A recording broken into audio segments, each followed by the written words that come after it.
If you have a shoulder on one side that sits lower than the other one in your posture, in this video, I'm going to explain what's going on and what you can do to fix that for good. Let's talk about why this develops in the first place. See, when someone has a lower shoulder, it's not like the body just woke up one day and decided that's how it should be. It's a representation of a compensation strategy for your body to balance out its posture, but also manage this breathing strategy. Let's start with posture. Posture is this total body thing where we're just trying to balance out our center of gravity. So you can imagine that there's a line going down the midline of the body.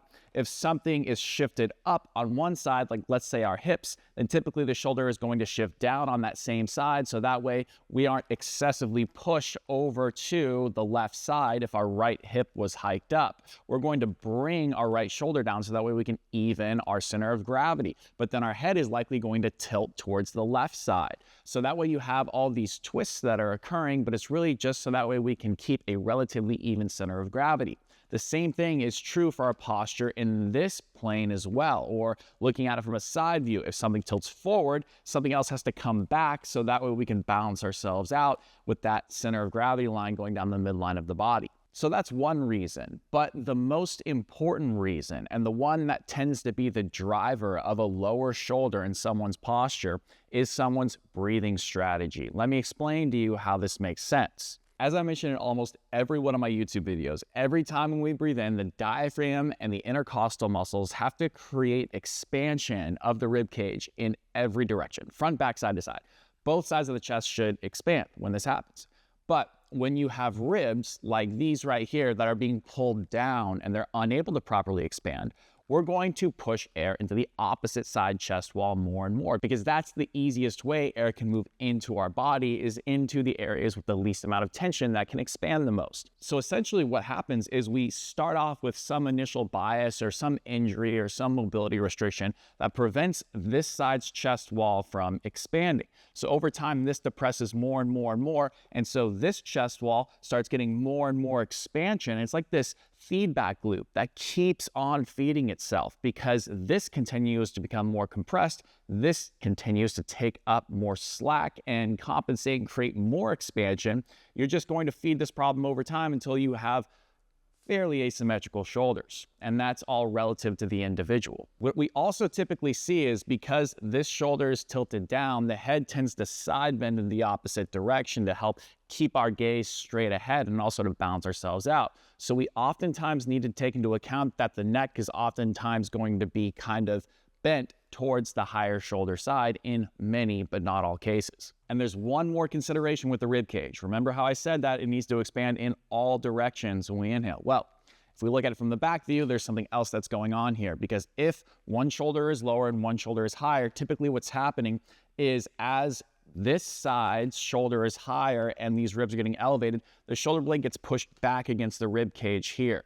But on the other side, the shoulder is being wrapped around the rib cage like that, and you have more space in the backside on the lower shoulder side and less space on the backside on the higher shoulder side. So we need to take this into account too. We actually generally need to help pull this scapula away from the rib cage and pull this one closer to the spine to help open up space for this to decompress, but for this to come into a better position. So I want to show you two exercises. The first one is designed to help you open up space on the front side of the rib cage of the lower shoulder to expand the space, but also we're going to help bring that higher shoulder side down and help open up space between the scapula and the spine, and that's going to help us address the need on the back side. After that, I'm going to show you an exercise that will help pull that lower shoulder back into a better position on the rib cage, so that way we can even out our shoulders and address this need as well. Now, if you're curious to see how much you objectively even out your shoulders throughout this process,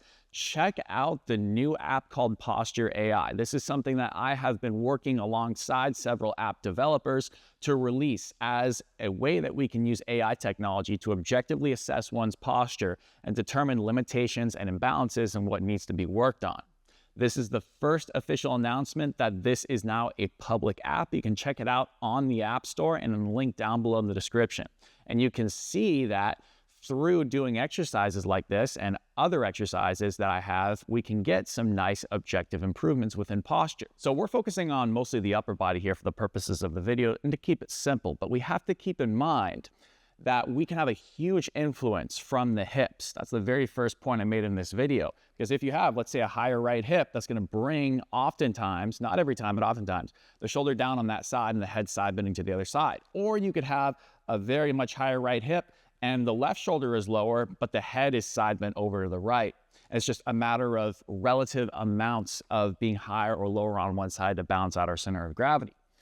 So we have to keep this into consideration. If you find that you're doing these exercises and they're working initially, but you quickly revert back after an hour or two, you probably have a lower body component that needs to be addressed. So check out my beginner body restoration program, because that program you can individualize to your own individual asymmetries and limitations. And that has a total body component from head to toe of addressing asymmetrical patterns, exactly like lower shoulders and potentially the influence of hips as well that are feeding this. So check it out down below in the description. The easiest possible way to get great results instantly is just with a simple side plank, but with some modifications.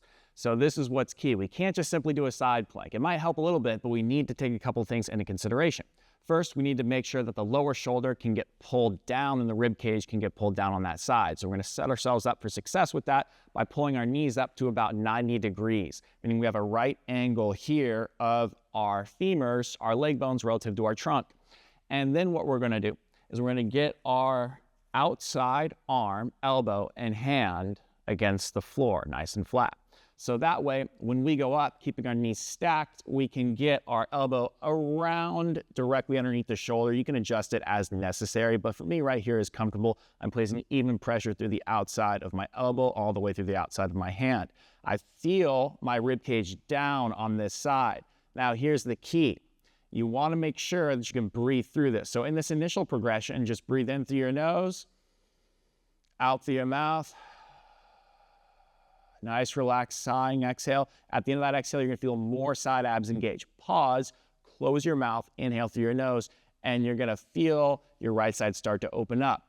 If you can do this appropriately for a few breaths, you can take that right arm and just reach it, or the top arm, and just reach it overhead slightly out in front of you like this. You don't want to go behind yourself, because if you do this, you're going to arch your back and you're going to lose this rib position. So you want to keep your rib cage slightly down and just go bicep to ear level right here and breathe. The biggest mistake I'm going to see people make here, though, is they're going to have their knees too far down, and they're going to go up and they're going to arch their back like this. That's bad. Don't do that.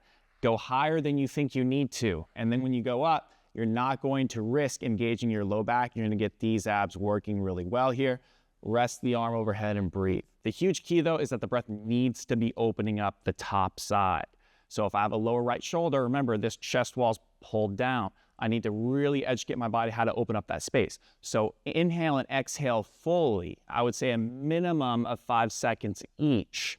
Generally, a longer exhale is important to set up a good inhale, but make sure you're not engaging your neck as you do that full inhale. It should be a silent inhale. It should be a relaxed inhale. It's not this.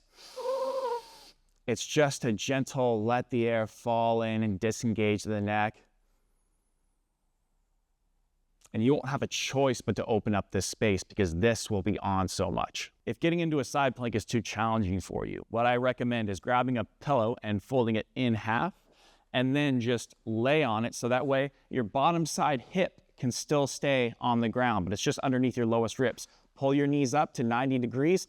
Let your head just relax down and just totally chill. No tension in it whatsoever. Take your arm, go bicep to about ear level out in front of you rather than behind you, and then just do that same exact breathing pattern I described in the side plank, and just make sure you're just totally chill. At the end of that exhale, you will feel more left side abs engage, or bottom side abs, because you are getting that nice long exhale, and this pillow here will help you maintain that position. And that way you're going to get some opening in the front right, or the top right side, and the bottom side back side. This next one, we're going to need a light to moderate band, so that way we can get about a 4 to 5 out of 10 intensity of the contraction of the muscles that we're going to be looking for. We want to attach it to something up above us a little bit, so that way when we have that straight arm in the exercise, our arm is more or less directly in line with that band. And we also want to have something about waist height, like a box or some sort of potentially chair, but it needs to be sturdy, so that way we can press into it a little bit. So what we're going to be doing here is really integrating a lot of things into one. We're going to be addressing the component of bringing the shoulder down on the higher side and up on the lower side, but in the proper way. So here's what we're going to do. Stand very close to the box at around hip height, and you want to have your toes straight ahead, feet hip width apart. Take a very slight step forward of the side of the lower shoulder, and notice how now I have my toes in the back in line with my midfoot in the front. That's all you need to do. Now bend both knees about 15 to 20%, not much more than that. And then you're going to take your side and your hand of the higher shoulder and press it up against this box right here. And you're going to press down, and that's going to drop your shoulder on that side and engage your side abs on this side. It's important that you do this and not feel your low back engage. If you feel your low back, what's likely happening is your pelvis is too tilted forward like this, or it's too tilted back like that. So you want to find that nice even position where your pelvis is parallel with the ground. And you're going to press very gently. That's going to engage those side abs, maybe just a 3 to 4 out of 10. And as I do that, I don't want to lean too far over to that side. I want to keep my center of gravity in between the arches of my foot and just push down a little bit. My head is going to stay straight ahead at the horizon. The last mistake with this is people are going to lean over here, or their head's going to tilt here. So just keep your eyes perfectly straight ahead. It's just a nice little drop of the shoulder. The last thing you're going to do with your lower body setup is to make sure you have about 60% of your weight on your back foot, maintaining the foot contacts on both feet of the heel, the base of the big toe, and the base of the little toe right there. The feet should be pretty relaxed outside of that. Just 60% of your weight's here as you're pushing down on this side. Now take that band and just extend your arm like this. You want to make sure, again, that you have a straight-ish line from the band all the way through your arm. So at this point, you should feel a couple of different muscle groups. You should feel your side abs on this side. You should feel your tricep, back of the arm working here, and muscles on the back side of your shoulder blade on the lower part of it on the right side, or the side that has the band attachment on it. So I'm just going to sit here and maintain this position. I'm going to do the same exact breathing I did on the last exercise. Exhale, nice relaxed jaw. Pause. Inhale through my nose. Exhale again. And all the while, I'm maintaining my foot contacts. I'm pressing down, and I have this just off to the side. My arm is in line-ish with my body. The last thing to look out for here is don't shrug up the shoulder on the side that you're using the band. Just relax that. It's naturally going to be higher as a net result of you pushing down into this box or whatever object you're using right here.